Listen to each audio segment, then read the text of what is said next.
Hello guys, welcome back to my channel. My name is Evie. I am here in Shanghai, China, and I'm continuing the China series. Today we're going to be talking about the cultural differences that I've experienced and the biggest cultural shocks that I've seen here in the 2 months that I have been in Shanghai. Obviously the differences are very many and some are just extremely huge. So things such as food and people's behavior in the gym and also just people in general, we're going to be talking about in separate videos.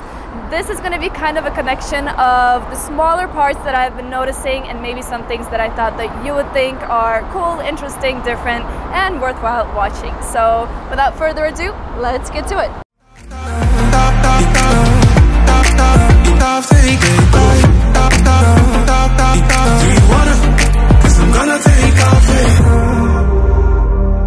One of the first things that I thought was very different is the payment methods that I have also mentioned in another video. So if you missed out on that, go and check it out. It's really something else than anything I've experienced in other parts of the world. But otherwise, just as soon as I exited the plane at the airport, being in a huge city, I already felt super outcastish. You would think that maybe there were more foreigners, more people from other parts of the world, but the majority of people around me were Asian or Chinese. So my blonde hair, my blue eyes, I was just sticking out everywhere. I felt completely different and I felt like everyone was staring. The next thing I want to mention is some points about transportation. One of the first things you notice is obviously you have the international car brands, but they also have so many Chinese brands I didn't even know existed. And many of these brands, they're very similar to some cars that we find very familiar back in Europe or the States. So for instance, they have made a car that is called the Land Wind, which is pretty much a copy of the Range Rover, or their own Mini Cooper, the Lifan 320. There's even a copy of the Tesla Model S, the Yorkshire Ranger X, and that's just to mention a few. Then we also have the metro, we have the scooters, and we have the bicycles. We came in February, it was pretty cold, everyone's riding around in the little scooters, and they attach blankets to the handlebars to keep both their hands and their bodies warm. It's actually really genius, but I haven't seen that anywhere. And now it's getting warmer, so it's a little more rare to spot them, but they're still around. Personally, I have found that one of the most efficient ways to get around the city is by using a bicycle sharing app. As you can see on the videos, these bikes are piled up across the city in huge, I mean large amounts. And it's not always that they're left parked in a good condition. Especially something weird about the OFO bikes, the yellow bikes, is that they're literally thrown into the bushes sometimes. Last but not least, we have the metro. The metro here is wonderful. It is efficient, it is on time, it goes all the time, and it's just super convenient and easy to get by. The problem is, it does get extremely packed sometimes, and I mean packed.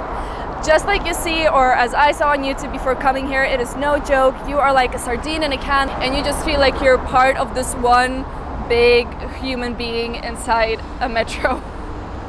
And then the second thing I think is really interesting about the metro is that there is a security check in every station. So to get on the metro, regardless where in the city you are, you have to scan your things, put them through security control so that the government and the metro system knows that it's safe for the passengers to commute by taking the metro. Prior to coming to China, and even if you're not coming here, you are aware that the pollution and the air quality is really bad. But being here and actually experiencing it is completely different. Not only is the air quality horrible to the point that you notice it on your lungs, the days here are also very gray. Right now we're filming on a beautiful sunny day, and this is one of the rare days we've experienced here in Shanghai. A lot of days are gray and you can barely see the things in the horizon. I've been using something called the AirQ Visual, and unfortunately most of the days the levels here have been at very unhealthy, which is the level right below hazardous. Very unhealthy means that you should not cycle outdoors, you shouldn't open your windows, and if you do go outside, you should wear a mask. Hazardous is a level where you shouldn't even be outside, and there has been days where that has been the case. It is extremely sad to witness this because the city has a lot to offer, but the gloomy days and the weighted bad air really make it difficult to sometimes breathe. As if the pollution wasn't really enough, there is just an enormous amount of smokers in and around the city. So don't be surprised if you come here and you notice that taxis smell like cigarettes, local shops smell like cigarettes, local cafes and restaurants smell like cigarettes. Your apartment that you might rent through Airbnb or through somewhere else is probably gonna smell like cigarettes. Even if they didn't smoke in the apartment before, someone in the hallway probably will smoke during the day, and it's just gonna smell like cigarettes all over the city. The next point is one of the most difficult, especially the first couple of weeks. If you follow me on Instagram, you have seen the struggle is real. This is the bathroom issues. If you have been to China or to Asia, you probably know that their tradition revolves way more around squatting toilets than sitting toilets. So once you get here, you realize that not only is it going to be difficult for you to find a toilet that you can sit on, especially for you ladies, but also you have to bring your own toilet paper. So you always have to have a little stash of napkins or paper with you in your bag in case you have to go, because you can't rely on any public places offering you paper. But a crucial tip, once you have been here for a little while, you realize that in most malls, you can at least find one sitting toilet in the handicapped toilet room. But in some malls, it's no problem at all, and in some restaurants, they also offer normal sitting toilets. Even in my university that is hosting many exchange students every semester, there are several bathrooms, but in each bathroom there is only one sitting toilet opposed to around 15-20 squatting toilets. And you will notice that the Chinese people actually do not use the sitting toilets even if they're available. They do prefer their old traditional squatting toilets. The next point is the amount of surveillance all around the city. Not only are you going to have cameras in shopping malls and places that typically we have surveillance in other countries, but you are going to be surveilled on every corner of the streets. No matter if it's across, no matter if it's in the middle of the highway, no matter if it's in your university's classroom, there is going to be a camera and they are going to be watching you.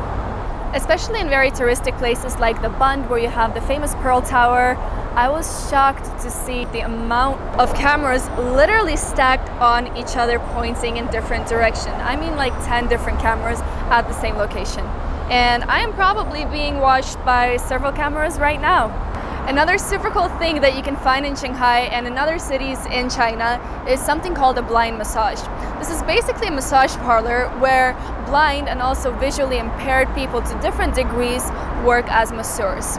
These massages are amazing. They say that people that are handicapped in one sense are often more skilled in another, and I am convinced that that is true because they know exactly what pressure points to push, and you are going to leave there feeling amazing. Not only this, but it's not that expensive of a treat. For a 1-hour massage here in Shanghai, you can expect to pay somewhere between 10 to 15 euros. So if you ever come here, do treat yourself to one of those. The next thing, and also one of the things that we did encounter pretty early on as we got here, we went into a Walmart of all things. Yes, they have a Walmart. It is not like an American Walmart, but still, we were gonna buy a knife. So to even buy the smallest kitchen knife, we had to show our IDs so that we could be registered for buying this knife, even though it was a super tiny knife at a Walmart. And now we are going to be finishing this video off with 2 freebies, 2 or 3. So everyone loves freebies, and one of these things is that Shanghai has across the city some free condom machines. You literally come to the machine, you press a button, and it gives you a package of free condoms. Way to go, Shanghai. Awesome. Another thing is especially cool for young people, especially cool for students. You can party and get super drunk for free. For international people, for foreigners here in Shanghai, most clubs have free entrance, and not only this, but they give out free drinks when you're inside the club. In some instances, you can even find places and promoters that will pay you to visit a club as long as you enter before a certain time and you leave at a certain time. All right, that is pretty much a wrap on the things that I wanted to talk about for this time. As I said in the beginning though, these are just some random differences that I have noticed, some smaller culture shocks that I've experienced, but the biggest things have probably been the food here in China, the people in general, and the people's behavior in gyms where I have spent a lot of time and I have observed a lot of people. So those things have been the most mind-blowing, and they're going to be covered in separate videos, one for each. They are going to be coming out in a couple of weeks, so I hope you stay tuned. I hope you got something from this video. I hope these things were just as surprising to you as they were to me when I came. And yeah, if you're coming to China, especially if you're coming to Shanghai, hopefully I helped you prepare a little bit for your trip. And if you're anywhere else in the world just watching this out of curiosity, I hope you learned something new. Thank you for watching. Don't forget to subscribe, give the video a like, and have an awesome day. Bye.